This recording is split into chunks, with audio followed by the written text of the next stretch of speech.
పదవులు తనకు అలంకారం కాదని పదవులకు తానే అలంకారమని హిందూపురం ఎమ్మెల్యే నందమూరి బాలకృష్ణ అన్నారు. తనకు పద్మభూషణ్ అవార్డు రావటంపై నందమూరి బాలకృష్ణ హిందూపురంలో ఆసక్తికరమైన వ్యాఖ్యలు చేశారు. అవార్డు రావటం తనలో ఇంకా కసిని పెంచిందన్నారు. తనకు పద్మభూషణ్ కాదు, ఎన్టీఆర్ కు భారతరత్న రావాలని తెలిపారు. కేంద్ర ప్రభుత్వం మొన్న తనకు పద్మభూషణ్ అవార్డు ఇవ్వడం కంటే ఎన్టీఆర్ కు భారతరత్న అవార్డు రావాలని కోట్ల మంది తెలుగు ప్రజలు ఆకాంక్షిస్తున్నారని ఆయన తెలిపారు.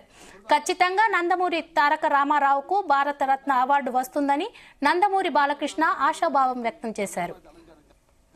ఎప్పుడు మనిషి ఒక దాంతో ఒక స్థాయితో తృప్తి పడటం కాదు, ఆ పైన ఇంకా ఇస్తున్నారు అవకాశం.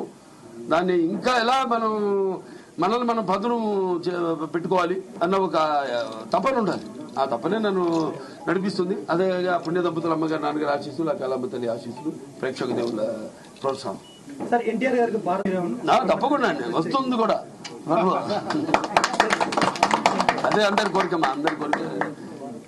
అప్పటిదాకా అది వచ్చేదాకా కూడా నాకు ఈ పద్మభూషణ్ ఇవన్నీ నేను అంటాను కదా, ఇప్పుడు పదవులకు నేను అలంకారం ఇవ్వవు కానీ పదవులు నాకు అలంకారం కాదని. రామారావుకి భారతరత్న వచ్చే వరకు అది రావాలని వస్తుంది తప్పకుండా. అది అలాగే ఉంటుంది. ఎప్పుడు మనిషి ఒక